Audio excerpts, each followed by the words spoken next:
Bibles to Judges chapter 2. Judges chapter 2 is where we will be in just a moment. So we want to welcome everybody here. If we have some visitors with us, we're very thankful that you are here this evening also. There is a QR code on the screen or also on the back of the pew in front of you. Or one of those yellow cards, if you would fill that out so we have a record of your attendance, that would be just wonderful. So on Sunday nights, we do things a little bit different than some other places, is that we call a deep dive study. This is a time of Bible study for us together. Feel free to ask questions, feel free to answer questions. I would much appreciate you answering questions so we can have some good discussion with some things. And so that is our plan for tonight, too. And the topic of tonight's lesson is Gilgal to Bochim, okay? Gilgal to Bochim. And these are two names that perhaps you've heard of one of them, and the other one you haven't really heard of unless you've been reading the book of Judges, or we touched on it maybe just a little bit a couple weeks ago. But the first thing I want you to do is I'm going to have some verses up on the screen. We're going to read these verses, and I'm just going to see what kind of thoughts you have about them. And not just base level thoughts, not just, surface level thoughts, but also maybe think about some deeper things that perhaps the author is trying to get across to us, okay? And those verses are right here, okay? It's Judges chapter 2 and verse 1, and then also two verses actually read this morning in our sermon, Judges chapter 3, verses 19 and 26. It says, "Then the angel of the Lord came up from Gilgal to Bochim and said, I led you up from Egypt and brought you to the land which I swore to your fathers, and I said, I will never break my covenant with you." Jumping to chapter 3, to the Ehud cycle, the Ehud story there, says, "But he himself," talking about Ehud, "turned back from the stone images that were at Gilgal and said, I have a secret message for you, O king." Verse 26, "But Ehud escaped, and while they delayed, he passed beyond the stone images and escaped Sisera." All right, thoughts? What do you see, or what can you glean? I know this is maybe random, but there's a method to my madness here in a moment. Any thoughts about these three verses? Say what? Okay, God is definitely committed to his people. If you read there at the end of verse 1 of chapter 2, right? "I swore that I will never break my covenant with you." Of course, that is picked up also in Hebrews chapter 6. One of the two immutable things that God, he cannot lie, and that he swore by an oath. And when the Lord swears by an oath, he can't swear by someone greater than him. So I swear by myself, right, that I'm going to do these things. So definitely so. What else do you perhaps see in the text? Yes, Tarsha.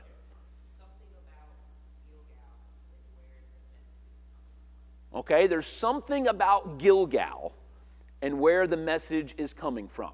Okay, because definitely, because we have Gilgal mentioned here in this first verse, and then again we have Gilgal mentioned in chapter 3, and then in verse 26, it kind of mentions Gilgal because it says stone images, and these stone images that were at Gilgal. So it kind of begs the question, what do you know about Gilgal? Okay, that's where God spoke to Joshua. What else do you know about Gilgal? All right, there is idols there right now, it seems like, these stone images. So this word here in the Hebrew usually refers to, it means like quarries of stone, or stone that has been cut out. And basically is a word that means images as far as idols are concerned. All right, so there may have been Moabite idols that were set up, maybe some other people that had set up idols there, but there's idols here at Gilgal. So Gilgal is where the Lord spoke to Joshua. Gilgal is where we have these stone idols. What else do we know about Gilgal? Now all at once. Yes, Carmen. Okay, it's kind of a border town. And if you continue to read in verse later on in chapter 3, it is kind of the border there on the west side of the Jordan River. And in fact, the Israelites, they're going to hold the fords of the Jordan River and not allow any of the Moabites to escape. And that's where it talks about them slaughtering the Moabites there and not a single one escaping. All right, let's ask it. So let's look at chapter 2 and verse 1 again, and we'll ask two questions specifically about that, okay? The angel of the Lord came up from Gilgal to Bochim and said, I had led you out from Egypt and brought you to the land of which I swore to your fathers, and I said, I will never break my covenant with you. So the two things I want you to think about, and we've already touched on this a little bit, but what is the significance of Gilgal? And why was the angel of the Lord there in the first place to go to somewhere else? Okay, let's try to do those in order. Because first of all, what's the significance of Gilgal? Yes, Dale. After they crossed the Jordan River. Okay, after they crossed the Jordan River, they camped there. Turn to Joshua chapter 4. That may be helpful for us. I saw maybe another hand. Nobody? Okay. Joshua chapter 4. And this is all about Gilgal, all right? I know that you know more about Gilgal than you probably realize you know about Gilgal. So what was the very first battle of the Promised Land conquest, or the conquest of the Canaan's land? All right, Jericho. Jericho was the very first battle, right? Jericho was this walled city. It could not be defeated. Jericho, seemed to be untouchable. And the Lord spoke to them, and you can read that in Joshua chapter 6. You can find reference to that also, in Hebrews chapter 11, around verse 36 or so, about by faith they marched around the walls of Jericho and that they came down. Well, before they go to Jericho, they are first of all in Gilgal. Okay, Gilgal is an important spot, and we'll notice some of those reasons here. In fact, I'm just going to put some of them up on the screen. Gilgal itself, first of all, the name itself means rolling or circle of stones. And the reason why it means rolling and circle of stones, we'll find out in just a moment. But it's first of all, it was where the reproach of Israel was rolled away. So you might be there at Joshua chapter 4, but also look at Joshua chapter 5. And we will start in verse 8. So it was when they had finished circumcising all the people that they stayed in their places in the camp until they were healed. Then the Lord said to Joshua, this day I have rolled away the reproach of Egypt from you. Therefore, the name of the place is called Gilgal to this day. All right, notice something else. In Gilgal, that's where the 12 stones were set up. Now, in the Judges 3 section, it's not referring to these stones. Because in Judges 3, it's talking about stones that were cut out. Where did these stones come from? They were in the Jordan. In fact, let's read in chapter 4 and starting in verse 19. Chapter 4 and starting in verse 19. Now the people came up from Jordan on the 10th day of the first month. They camped in Gilgal on the east border of Jericho. And those 12 stones which they took out of the Jordan, Joshua set up in Gilgal. Then he spoke to the children of Israel, saying, when your children ask their fathers in time to come, what are these stones? Then you shall let your children know, saying, Israel crossed over the Jordan on dry land. For the Lord your God dried up the waters of the Jordan before you until you had to cross over, as the Lord God did to the Red Sea, which he dried up before until we had crossed over. Now all the peoples of the earth may know the hand of the Lord, that it is mighty, and that you may fear the Lord your God forever. All right, so why were the 12 stones there?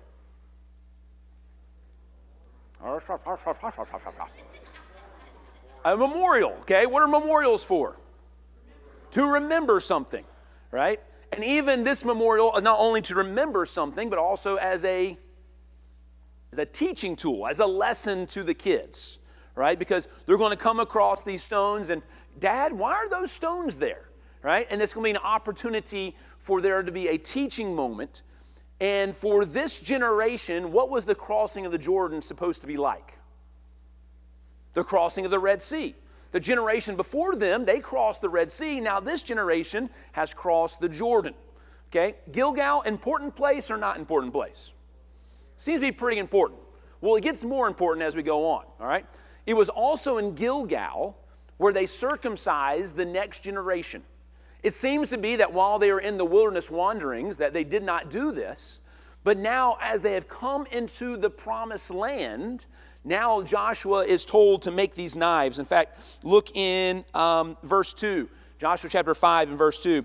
And at that time the Lord said to Joshua, make flint knives for yourselves, and circumcise the sons of Israel again the second time. So Joshua made flint knives for himself, circumcised the sons of Israel. And this is the reason why Joshua circumcised them. All the people who came out of Egypt, who were males, all the men of war had died in the wilderness on the way after he had come out of Egypt. For all the people who came out had been circumcised, but all the people born in the wilderness on the way as they came out of Egypt had not been circumcised. For the children of Israel walked 40 years in the wilderness till all the people who were men of war who came out of Egypt were consumed because they did not obey the voice of the Lord. And so on and so on. So again, this was an important spot. Not only is where they crossed over, not only is where these 12 stones were set up, but also it's where they got to renew the covenant with God. Just like Abraham, their father of old, just like Isaac, and just like Jacob, and just like the generation before them that had all perished in the wilderness, Gilgal was the place where the covenant was renewed with Israel. But wait, there's more, right? Okay, also it was Gilgal where they celebrated the Passover. Notice what it says there in chapter 5, verses 10 through 12. Now the children of Israel camped in Gilgal and kept the Passover on the 14th day of the month at twilight on the plains of Jericho. And they ate of the produce of the land on the day after Passover, unleavened bread and parched grain on the very same day. Then the manna ceased on that day after they had eaten the produce of the land, and the children of Israel no longer had manna, but they ate the food of the land of Canaan that year. Important place.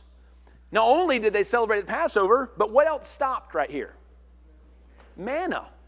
The same substance that they had been surviving off of for 40-something years, it stopped. Now, why did it stop? They had food now.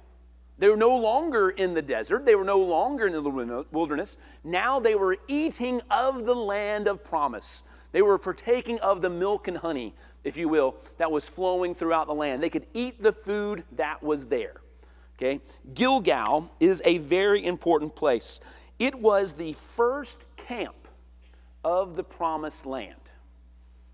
All right. So now, in thinking about that, I'm going to go backwards real quick. In thinking about that, why is it significant that it says, then the angel of the Lord came up from Gilgal to Bochim? What's the significance again? Now, why is it significant that Gilgal is mentioned at all? What was Gilgal? We just talked about it. Most of y'all were here for that. All right, so where the new generation renewed the covenant, it was the first camp of the promised land. Now, what's the context going on in Judges right now? What did they fail to do in chapter 1? They failed to obey. They failed to drive out the nations, right? They failed to conquer the promised land that they were given. Gilgal is where they did conquer. Gilgal is the land that they had. That was the very first land, right? That's like a Plymouth Rock type opportunity, right? That's like they planted the flag of Israel, if you will, and they planted it there, and like, this is ours. We have the promised land. So a very important place. And notice that the angel of the Lord leaving Gilgal and going to Bochim. All right, so now let's talk about this. Why was the angel of the Lord there, and who is the angel of the Lord? All right, we have one answer. It's the pre-incarnate Christ, which I think is a very, very good answer. But why was he there in the first place? All right, he's a messenger.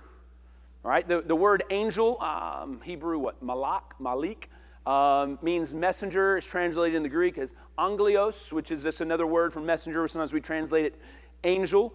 Specifically here, it is has the direct object, the malak, right? So it is the angel. But let's notice some things about this angel. This angel is a representative of the Lord. When I'm using the word Lord there, I'm referring to Yahweh, Lord, okay? A representative of the Lord. Usually, he is equated with the Lord himself. Let's turn over to Exodus chapter 3. What's the context of Exodus 3? Heard somebody say it. The burning bush, okay? Exodus 3, Moses has just murdered the guy in Egypt. He has run away. He has been serving for about 40 years as a shepherd there in Midian. And he is at on this mountain, and he sees this bush, and it's not being consumed. And there we have in chapter 3 and in verse 2, and the angel of the Lord appeared to him in the flame of fire from the midst of a bush. So he looked, and behold, the bush was burning with fire, and the bush was not consumed. Then Moses said, I will now turn aside and see this great sight, why the bush does not burn. It's like, thank you, Captain Obvious, right? Of course you're going to do that, because whoever sees a bush that does not burn, that is burning that does not burn. Verse 4, so when the Lord saw that he turned aside to look, God called to him from the midst of the bush and said, Moses, Moses.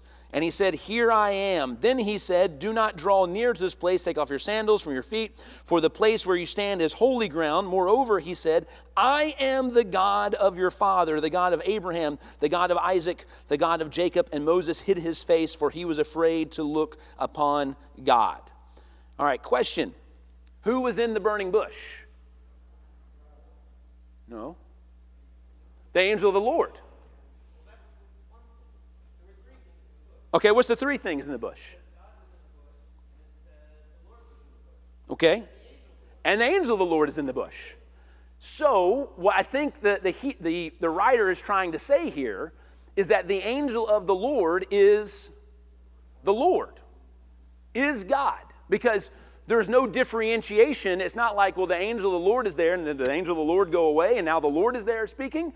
Like, how does this work? Yes, Neil.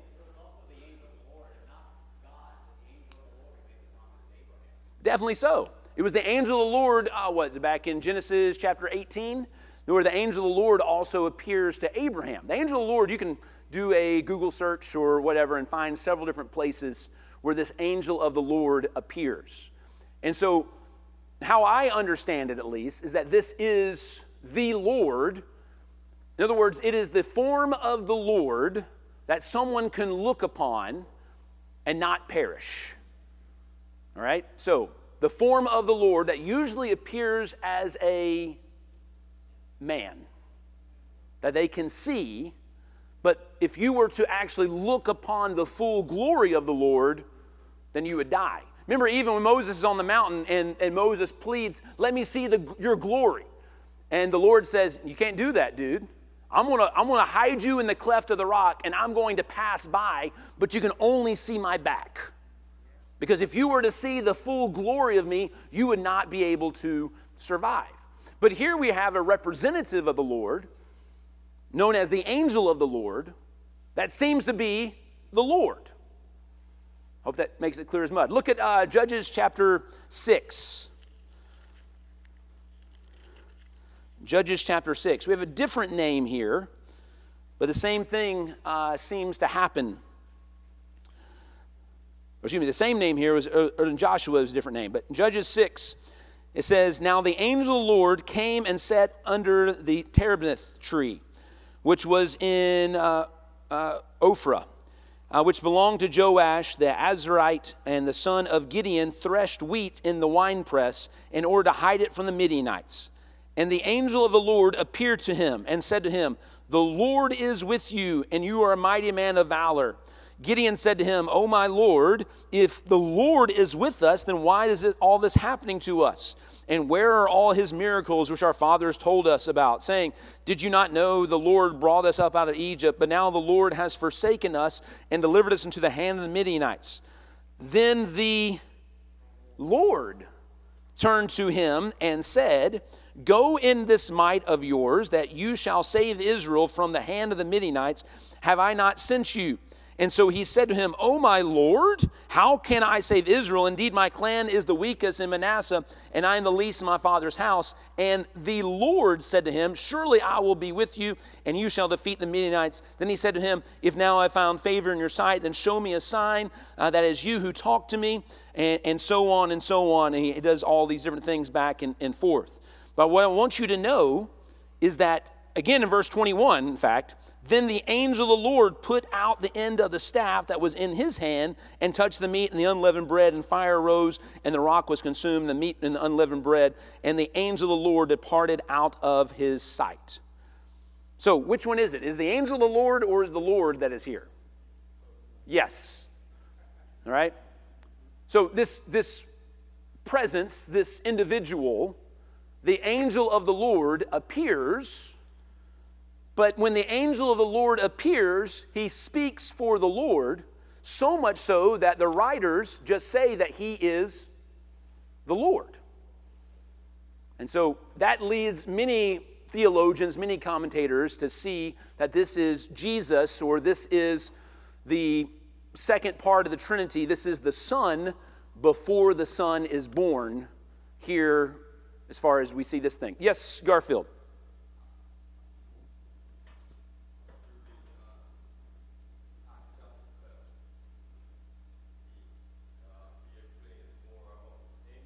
Mm-hmm.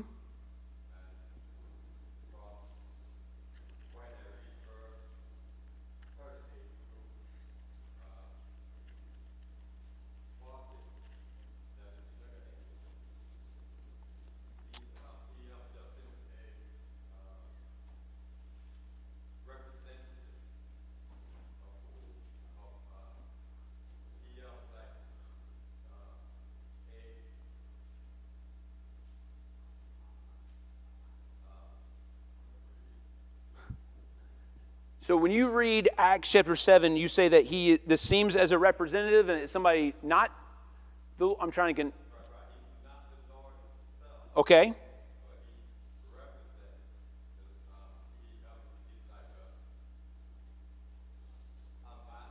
Okay, so if you read Acts chapter 7 in verse 38, so this is in the middle of Stephen's sermon that he has given to the synagogue of the freedmen, right? It says, this is he who was in the congregation in the wilderness with the angel who spoke to him on Mount Sinai, and with our fathers, the one who received the living oracles to give us, whom our fathers would not obey, but rejected and turned his heart back to Egypt. Okay, so when he says this is he, who's the he who's referring to? He's referring back to Moses in verse 37. In my understanding of verse 38, he is just referring to what is said in Exodus and in chapter 3. And so you need to go to your source material for Exodus chapter 3 and find out more about this angel. But definitely it's a reference. But if you are a Hebrew and you were saying, oh, he's talking about the angel that was on Mount Sinai, and then you go back to Exodus 3 and you read about the angel, they seem to be one in the same, just because the angel speaks for the Lord, but then the Lord is the one who is speaking instead of the angel. So I say all this to say that's what it seems to be. One other place real quick. It does not use the angel of the Lord, but in my opinion, this is the same individual. Look over in Joshua and in chapter 5. We just left Joshua just a moment ago, but Joshua in chapter 5. In what town are we in Joshua chapter 5? Almost, not quite yet.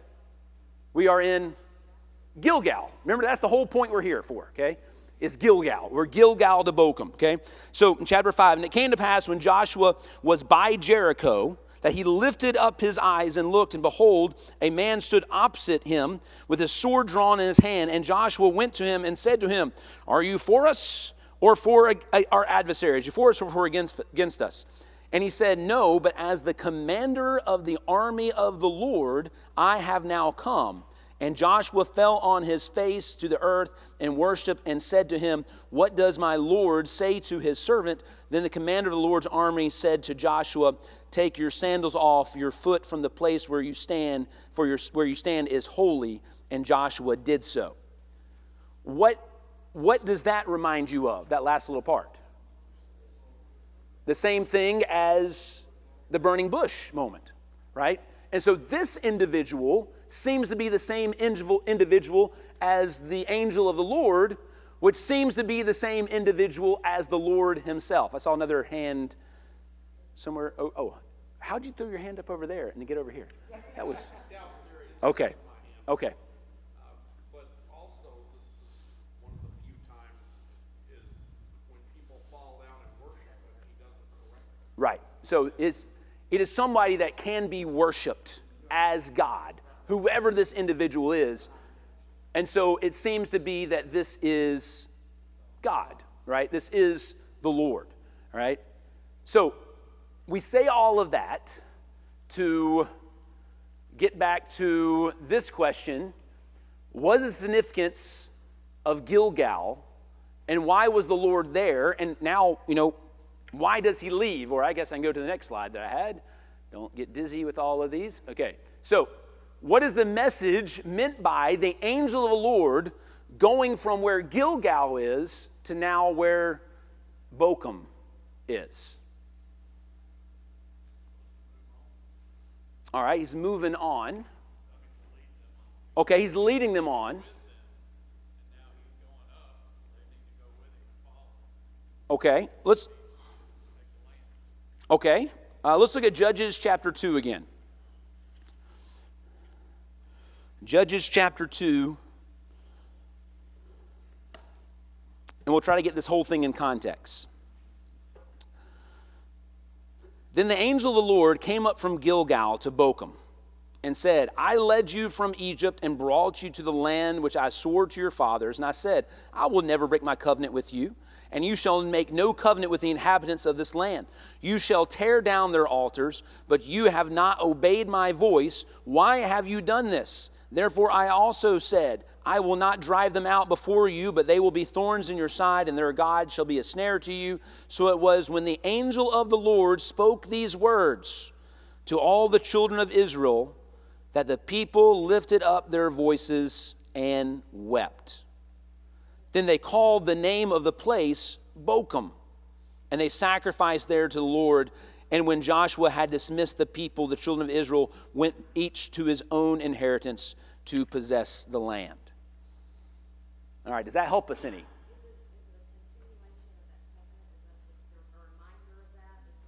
Okay, definitely it's a reminder of that. Gilgal, what's the difference between Gilgal and Bochim? Let's just ask it like that. What was so what do we do in Gilgal again? Okay, we put the stones up. The stones as a memorial for what the Lord had done. What else did we do in Gilgal?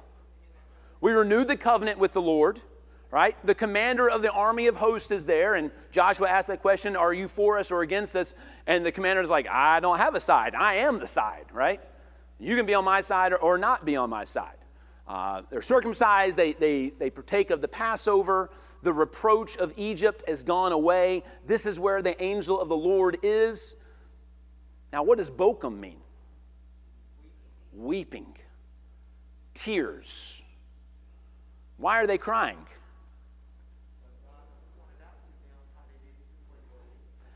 God is reminding them that they didn't do what they said, that they didn't do what the Lord had told them to do in the first place. All right? I want you to notice some scenarios here, okay? Or some different ways to look at this. When we think about going from Gilgal to Bochim, all right? Gilgal was a place of victory.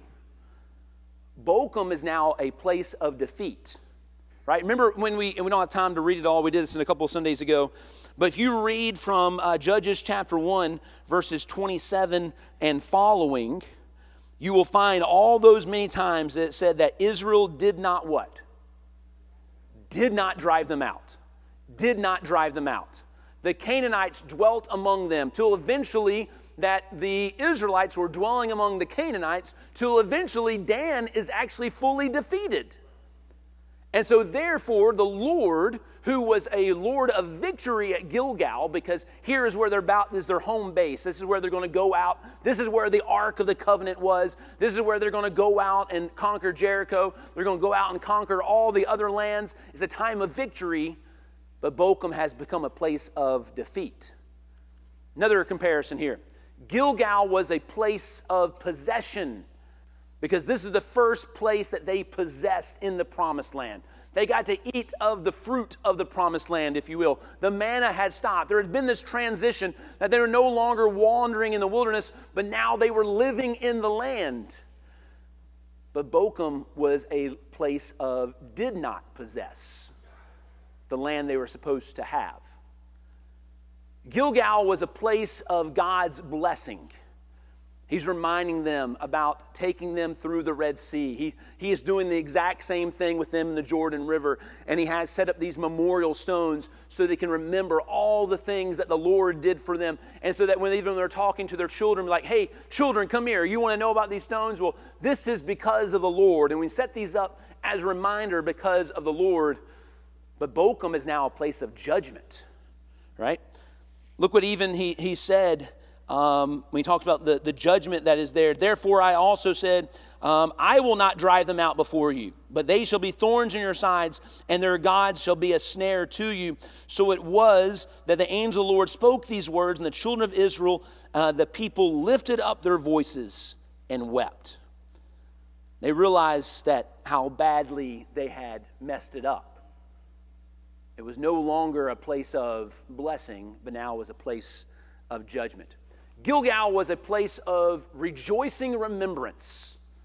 The Passover, even though it talks about a very, sad thing as far as all the different people dying, the firstborn dying, the Passover was a time of celebration. It was a time of you remembering what the Lord has done and celebrating your freedom. That's what was going on at Gilgal. But now in Bochim, it was a time of weeping instead of celebration. One other thing I want you to notice again, and then we'll stop for some questions before we wrap up, is turn over to Judges chapter 3 again.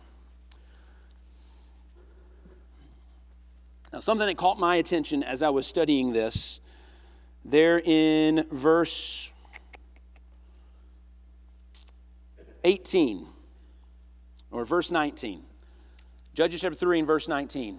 But he himself, Ehud, turned back from the stone images, or from the idols that were at Gilgal. Now, why might that be shocking to us? What was supposed to be at Gilgal? The 12 stone memorials. What are there now? Idols. Oh, how things have changed. I don't know if the 12 stones were still there and they put idols up beside them. I don't know if Moabites had fully gotten rid of those 12 stones. I don't know if there was something else that was done, but here are now idols in the place where there's supposed to be remembrance of what the Lord has done. We see a great reversal. This was supposed to be the place of possession. This was supposed to be the place that they had, supposed to be the place of victory, supposed to be the place where they are worshiping the Lord their God. It's the place where they renewed that covenant. But now it's a place of idol worship. I've oftentimes wondered why Ehud decided to turn around right there. Commentators have discussed this. This question has been asked before I have asked it.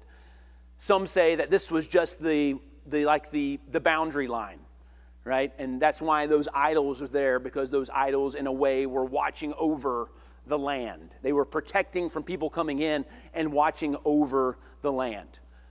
Other people think that Ehud, as he was leaving, he saw those idols and perhaps with some righteous indignation thought enough is enough. that here is the place where we are supposed to be able to remember what the Lord has done. And instead, this is the place where worship to these foreign gods is now taking place.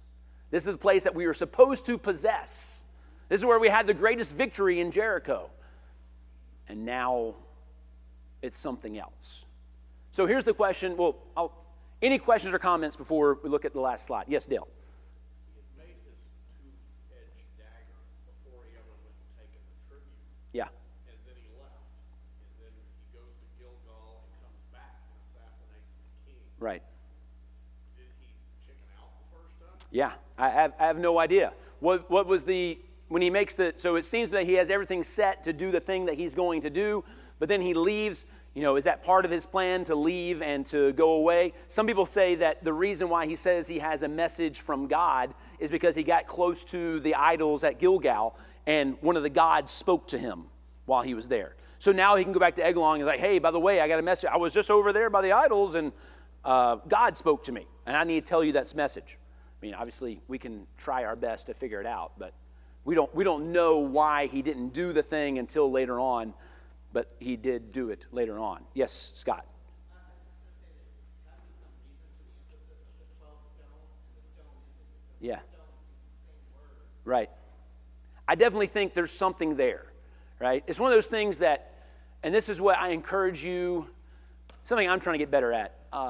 Pay attention when you read the Bible, right? There's very seldom something there by accident, right? All the things that are there, it seems to be very particular and specific about why those things are said the way they are said. And especially in this story, whenever you hear the word Gilgal, if you were a Hebrew, then that's going to bring up some images to you. Later on, when we get into the time of the kings, Gilgal becomes an important place again. That's where Samuel was. That's where Saul is going to be. That eventually is where other kings are going to go back. They're going to go back to Gilgal. So it's an important place, but here we see that's an important place that has stone images instead of the 12 stones. Yes, Neil?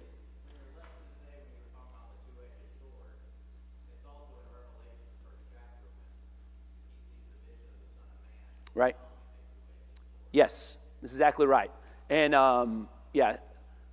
I don't know if it's the exact same words or not, but definitely when you have the book of Revelation, one of the descriptions of the Son of Man, which is a description of Jesus in the vision that John is having, his tongue is a two-edged sword also, which of course relates to being the Word of God, the sword of the Spirit, and all of those things. Anything else about Gilgal to Bochim? We got one more slide, and I got like 30 seconds, so it'll be perfect. So here's what we're leaving ourselves with. Which one are we? Are we Gilgal or are we Bochim? Are we a place of victory or a place of defeat? A place of obedience and renewal of the covenant or a place of disobedience and weeping? That's the thing to think about. And, that's why we come here on Sundays, right? Maybe for various reasons, but one of the reasons why we come here, and I especially think when we take of the Lord's Supper, it's a good opportunity for us to renew the covenant. It's a good opportunity, if you will, to borrow from Joshua chapter 4, to look at these stones and remember what the Lord has done for us. And let the Lord go with us from Gilgal out into victory. And don't let the Lord come to us to bring that weeping, right, and that defeat. It's interesting, and we'll close with this. It's interesting that in Judges chapter 2, you get some hope there. Verse 5, then they called the name of the place Bochim, and they sacrificed there to the Lord. All right. They're making a turn. They realize this judgment. They have had this weeping. Now they're going to turn back to the Lord. But we see that their repentance was very short-lived. And very quickly they get into this cycle of disobedience again and again and again. Think about this as you go home today, as you live the rest of this week and go throughout your everyday things. Gilgal or Bochim, place of victory or a place of defeat. Let's close with a word of prayer. Our Father in heaven, we thank you so very much for all the many things that you do for us. We're thankful for your word, and I'm just amazed every time that we have an opportunity to open it up and to study it, the different things that we can learn, the different information that we're able to gather, but help us also to realize that it's not just for mental learning, or it's not just for knowing facts, but also it's for building faith. It's for our obedience. It's for us to have changed lives. And Father, we realize that in a number such as this, that there is things that are going on in different people's lives, struggles that they are experiencing, sadness and trials and all kinds of things. Help us to realize that we have you, we have your Son, we have your Spirit that can help us through all of those battles, and that we just need to come surrendering to you, being willing to be obedient to your word. We ask you watch over us as we leave this place. Help us to be people of victory in Gilgal instead of defeat in Bochim. We ask all these things in your Son's name, and amen.